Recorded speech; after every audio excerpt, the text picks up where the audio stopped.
in which any kind of left-wing collective action was persecuted, demonized. People learned on a visceral level, deep in your soul, when you're not half conscious of it. Don't go to that meeting. Don't go in that direction. It's dangerous. It's scary. It's gonna come down on you. The government is, or your employer is, or people won't talk to you, and they won't like you, and they'll yell at you. And we have to outgrow that. I mean, it's a serious problem. It has allowed American politics to get as far to the right.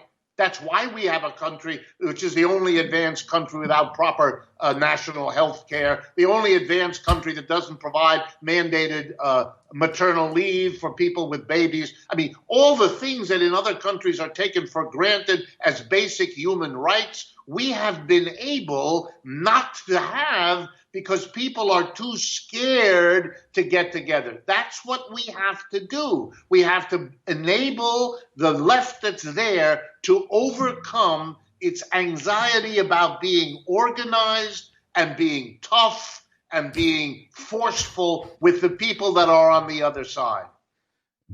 Good luck with that. Listen, how important is it? How important is the development of a major third party? Right now, I'm working with a bunch of people, Cornel West and Marianne Williamson and Nick Brana and Justin Jackson and people like that to start a third party, a people's party.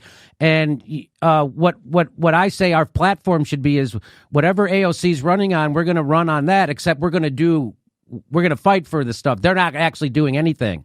They're rolling over at a nuclear speed for the establishment. We're actually going to do what they're running on. So how important do you think it, because every time a progressive goes into the Democratic Party changes them. They don't change the party. We got Nancy Pelosi again. It's the same shit. They're never going to get a Medicare for all vote. They can't even get they can't even get a UBI in the middle anyway.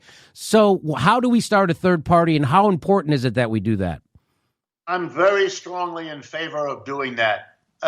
Again, I may disagree with you in the sense I'm willing to work with the left wing of the Democratic Party, but only if there is also outside of the Democratic Party a third party that is able and willing to say things that folks inside the Democratic Party, for whatever reason, are hesitant to do. I don't think it's an either or. I think we go on every track we can. If there are those of us who can fight on a third party and bring these issues to the fore in a sharp way, we definitely should do that. If there are people who want to work inside the Democratic Party because they believe they can move it closer to what we are doing, more power to them. I would expect, because this has happened, for example, recently in Germany, that the left wing of the Socialist Party and the people who were to their left, they finally merged. Those people quit the Socialist Party. They are called in Germany the Left Party. But you could see how and why over time they came together to be a third party. I don't see any reason why that kind of development could not happen in this country.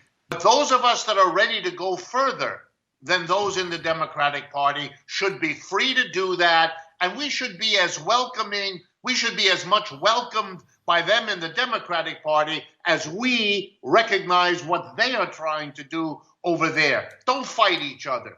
Figure out how we can each do something which in the end we may be able to come together to do.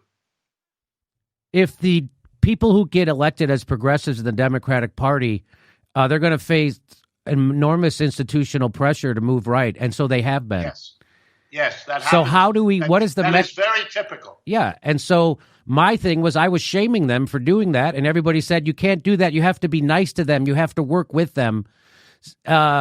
I'm like, well, what is the mechanism we use when they don't work with us, but they work with the establishment? What is the mechanism we use to hold them accountable if I can't shame them and out them for going against their fucking campaign, their own campaign? What is the mechanism? I mean, this idea, I would love to work with the Justice Democrats. They're not working with us. They're not following their own campaign promises. What am I supposed to do?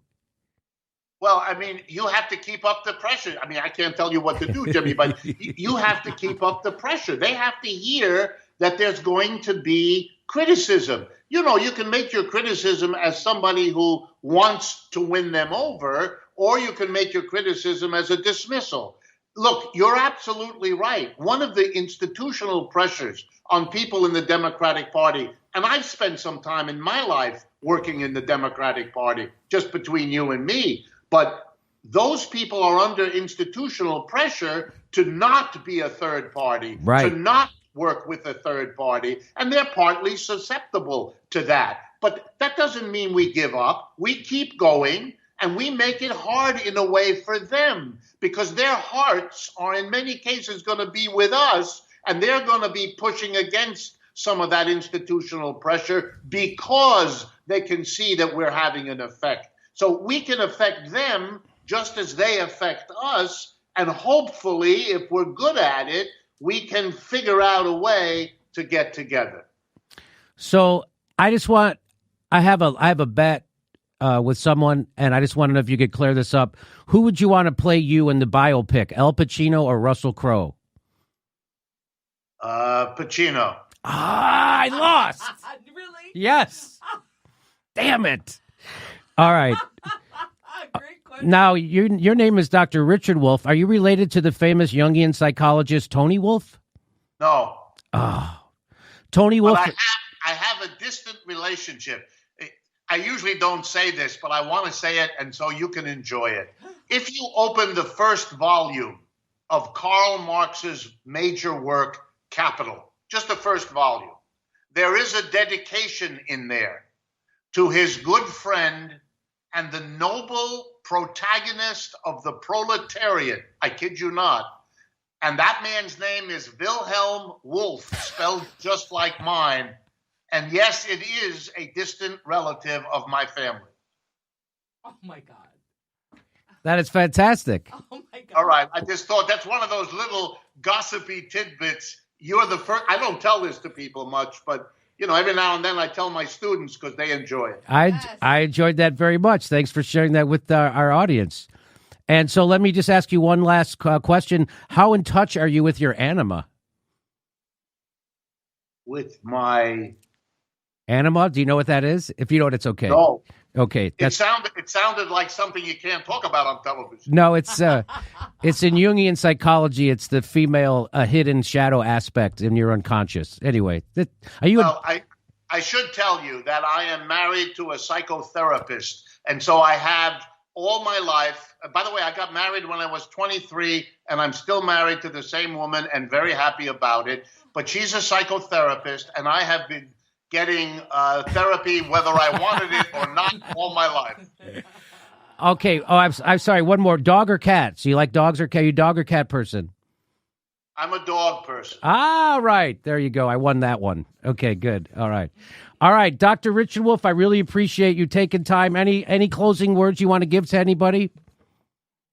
I think that people like you with the show you have are doing an enormously important service. It doesn't matter that occasionally people like or don't like, agree or don't agree. What you're doing is it's not the topic and it's not even your position. It's your way of thinking that comes across to people, the way you approach an issue, the way you frame a question, much more important than the particular answers we give. It's another way of thinking. It's an openness to being critical, to asking about an alternative future. That's what is changing America, and it couldn't be more important. So thank you for inviting me, but I want to thank you for having the kind of program and the kind of courage you show. Whether or not we agree on everything is really secondary.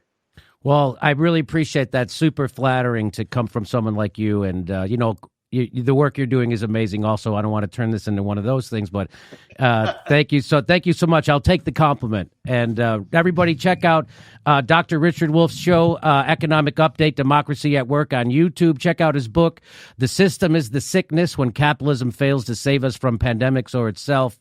And we'll see him back here, I'm sure, soon. Dr. Richard Wolff, thank you very much. Thank you, Jimmy. I look forward if we talk again in the future. Okay. Hello. Hi, folks. Guess who this is? Is it former President Barack Obama? On the nose, Bonzo. It's me, Barack, in your fucking face, Obama, with some more helpful household tips and advice for living the good life in a thriving democracy. Now sit your big ass down and listen for a second while I impart some wisdom onto your ungrateful skulls. It's reassuring to hear from you, Mr. President. I know. But before I continue, what's been going on lately? Michelle and I have been busy with our Netflix stuff. You know how it is. Well, some Trump supporters tried to take over the Capitol building. Yeah. What's the deal with that? Have you seen these people? Guys, take a break. Ladies, I'm not letting you off too easy either. Jesus Christ. That so reminds me of comedy when I started. We were hoping you could tell us something since you were president for 8 years. Hey, I'm as shocked as anyone by this, Jimmy. Seriously, I never saw this coming during my 8 years of leadership. Who could have predicted 50 years of class hatred, eating Wall Street shit, and rising mortality rates would help radicalize half the population and propel the simplest brain racist into the White House? And the same goes for Trump. What did you just say? Hey, you know there's a lot more to that phone call, but we don't have time in today's podcast. How do you hear the entire phone call? You got to become a premium member. Go to JimmyDoreComedy.com. Sign up. It's the most affordable premium program in the business. Don't freak out. Don't freak. Today's show was written by Ron Placone, Mark Van Landewitz, Steph Zamorano, Jim Earl, Mike McRae, and Roger Rittenhouse. All the voices performed today by the one and the only, the inimitable Mike McRae, who can be found at MikeMcRae.com. That's it for this week. You be the best you can be, and I'll keep being me.